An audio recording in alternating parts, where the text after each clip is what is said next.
Good morning. We are thankful to God for His grace and mercy.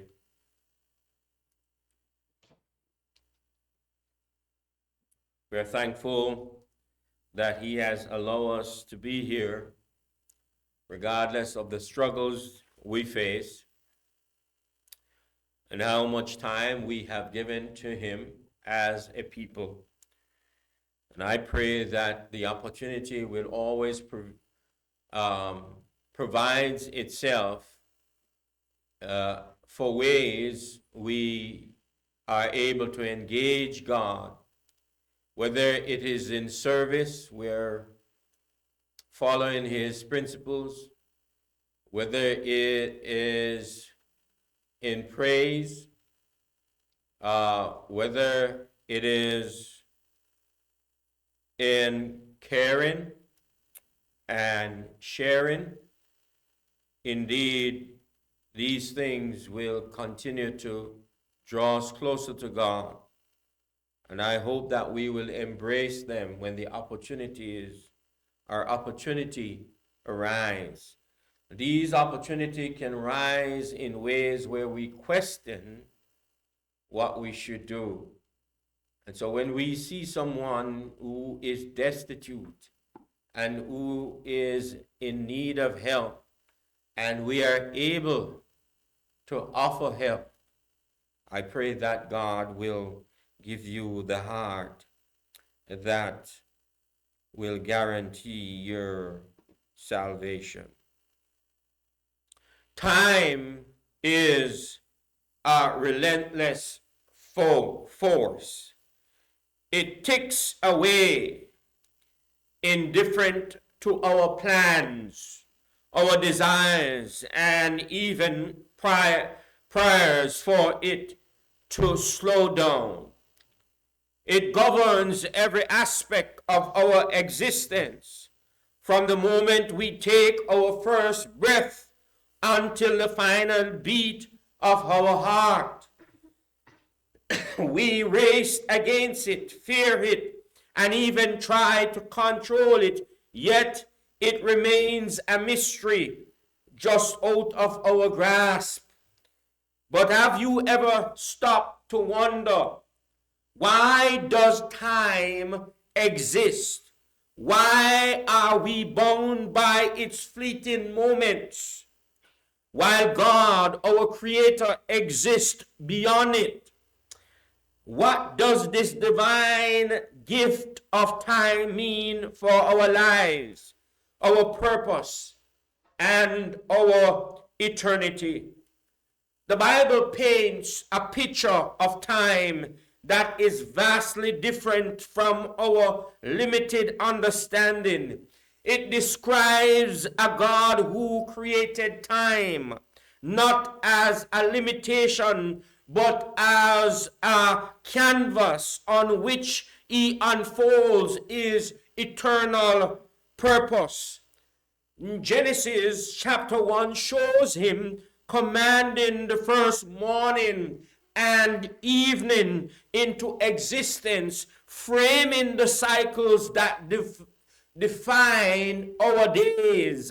In Psalms 90, we are reminded that while we count hours and years, God views 1,000 years as a single moment. And in Galatians 4, we see that the arrival of Christ, the most pivotal event in human history, was not random but perfectly timed according to God's eternal divine schedule. Yet here we are, finite, fragile, and often frantic, struggling to make sense of time. We measure it in years, cling to it in moments, and mourn it when it slips away. We are obsessed over what we cannot control, forgetting that time itself belongs to the one who holds eternity in His hands. Today, as we go into the contrast between God's eternal perspective of time and man's limited reasoning, I invite you to confront the truth. Are you using time as God intended, or are you merely surviving the relentless march? This is not just a theoretical question. It is a spiritual reckoning. For the way we view and use time reveals much about the state of our hearts. Do we trust in God's perfect timing, or do we demand answers and outcomes on our schedule? Do we invest in what is eternal, or do we waste our days chasing what will fade away? Time is a gift, not a guarantee. It is both fleeting and eternal, a paradox that calls us to humility before our eternal Creator. As we explore His divine purpose for time, let us open our hearts to be convicted, corrected, and transformed, because the way we live in time will echo into eternity. Are you ready to align your understanding of time with the Creator of it? Let us journey together into the mind of God, where every second has meaning, every delay has purpose, and every moment is an opportunity to glorify Him. The clock is ticking, tick, tock, tick, tock. What will you do with the time you have been given? Time is one of the mysterious yet essential aspects of human life.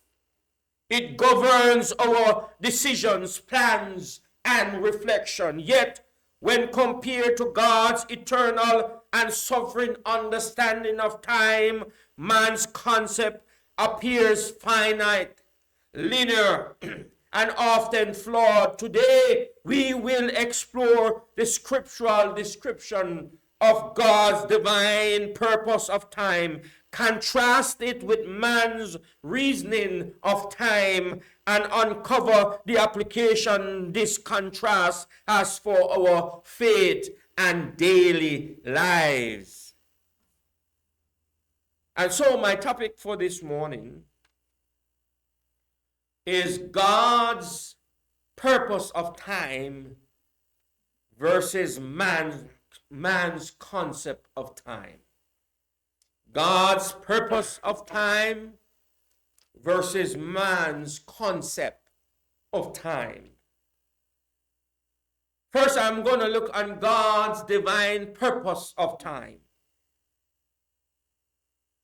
In Genesis chapter 1, verses 1 through to 31, the Bible opens with the account of God creating the heavens and the earth, introducing the framework of time, days, nights, seasons, and years. This narrative shows God's sovereignty and His power over time as the Creator who sets in motion. He is not bound by time, but governs it according to His divine plan. You need to understand that the eternal Father whom you and I serve exists out of time. God is not governed by time. We are governed by time. God is the creator of time, space, and matter. And so because of our being finite as a being, we are governed by time. And so you need to understand who God is beside time. He is above time, and time doesn't govern His existence.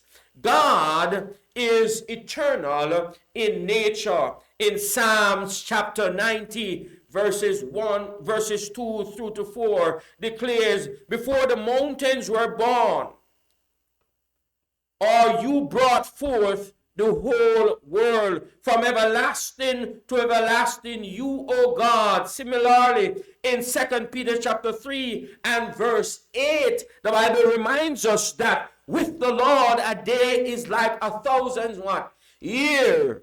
And 1,000 years are like a day. These verses highlight the vast difference between God's timeless existence and our finite understanding of time. God is eternal, unbound by the past, present, or future. Doesn't govern God, has nothing to do with God. God exists apart from the time which we live in. God's redemptive plan through time, God's powerful use of time is most clearly seen in the redemptive story.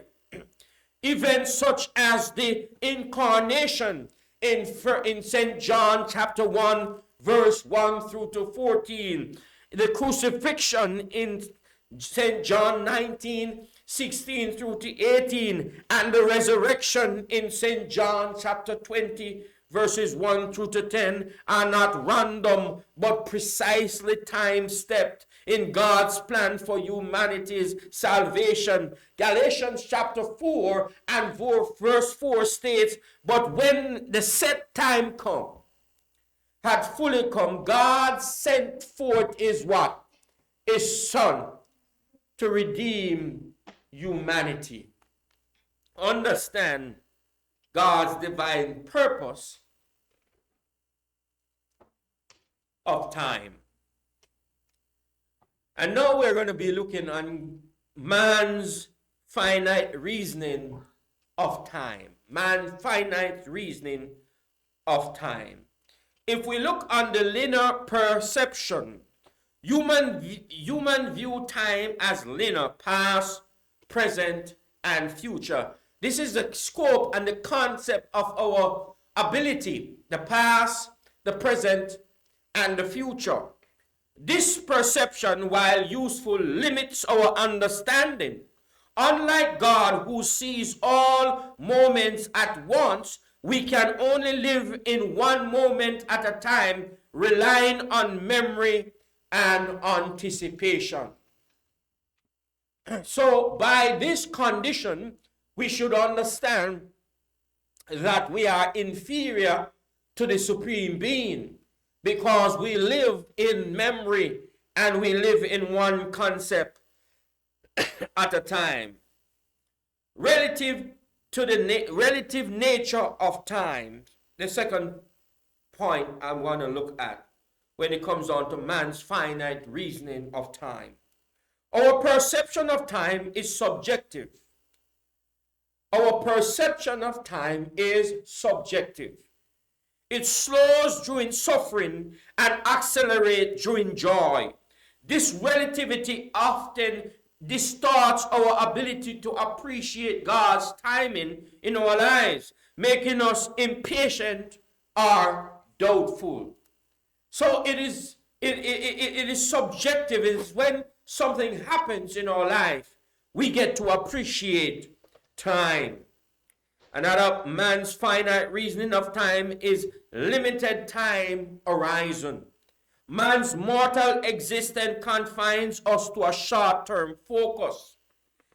In James chapter 4 and verse 14 reminds us, you are a mist that appears for a little while and then vanishes away. This brevity shapes our decisions, often prioritizing immediate needs over eternal purpose. Immediate needs over how many times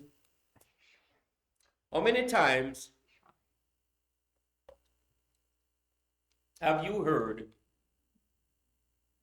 that I need to do this and I need to do that? There's a passage of scripture that say that in Ecclesiastes, it said you need to serve the Lord when you are what? When you are young. Don't wait until you get what? Old. When you can't look, you dimly look through the window. Meaning when your eyes are getting what? Foggy. Serve the Lord when you are young. Call upon him when you are what? Strong. Because one day you're not going to be able to do as what? As much. The cognitive biases and cultural influences. Hindsight biases, confirmation biases, and cultural attitudes further skew our understanding of time. Unlike God's eternal perspective, we are influenced by fleeting emotions and societal pressures and personal experience. Last week, I spoke about God's what? Reality, apart from man's reality. And this is something that is even happening when we argue time as from a human perspective. Contrasting God's eternal purpose. God's timeless nature contrasts sharply with man's finite perspective. While we see only what is immediate before us, God sees the entire picture.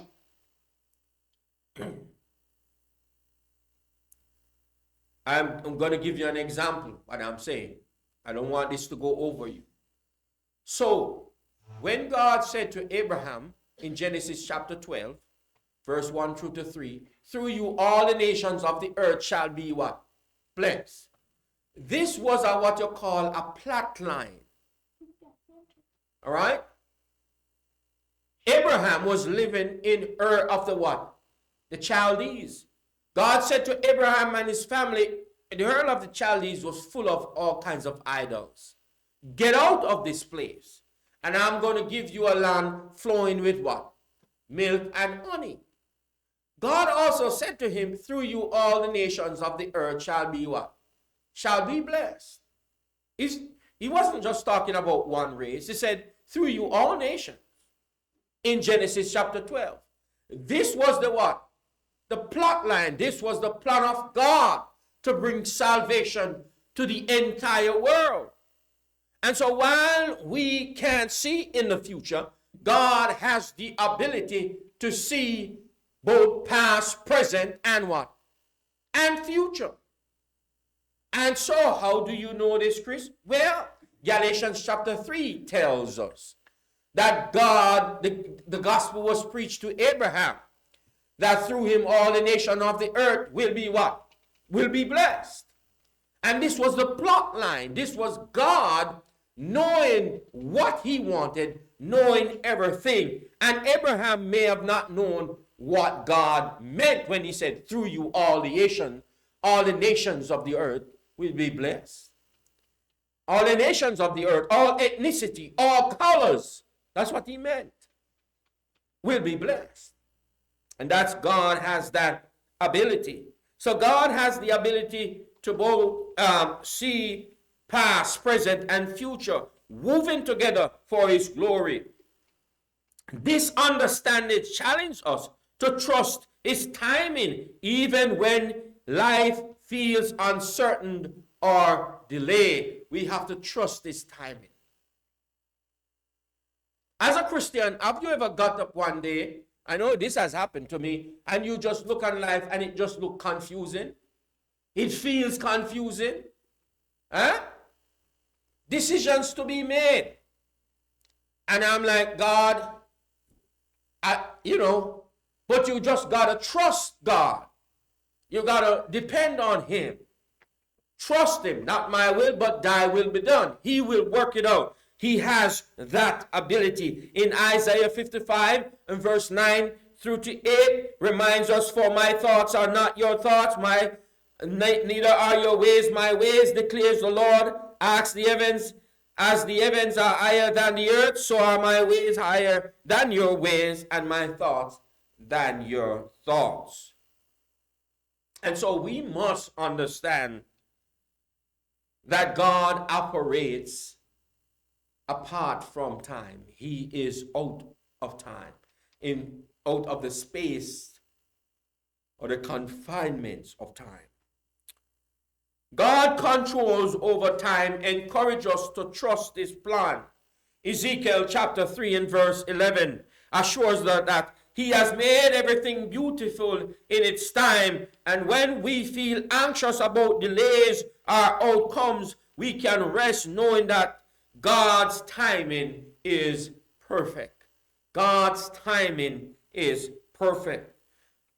We need to live with an eternal purpose or an eternal perspective. Recognizing the importance of life encourages us to focus on the eternal values. Colossians 3:2 commands us to set your minds on things above, not on earthly things. Instead of chasing fleeting pleasures, we should invest in what will last forever. Our relationship with God and our impact on others and the advancement of his kingdom. When a preacher was confronted with a threat of a man or a mob to destroy his life, he said, don't fear him who can kill the body, but fear him who can kill both the body and soul. But what he said, I will get up again. That's what the preacher said. If you kill me, I will what? Get up again. You see, he had an eternal perspective. He understands eternity. And he wasn't fearing the person who was threatening his life. He said, I will get up again. And indeed, he will get up again. In Psalms,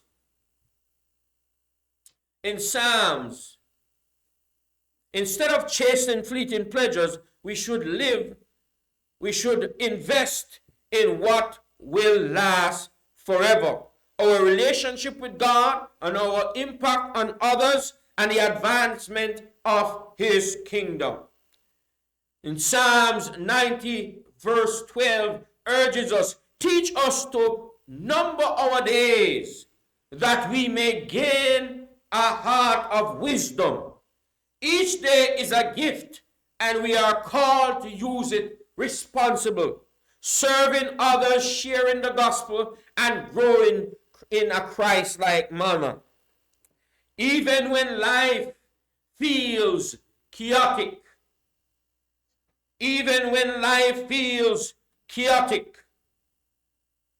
brethren, we can have hope that God is working all things together for good. In Romans chapter 8, verse 28, just as God orchestrated history to bring about salvation through Jesus, he is orchestrating our lives for his glory and our ultimate good. In Habakkuk chapter 2 and verse 3 reminds us, for the vision is yet for the appointed time. It testifies about the end and will not lie.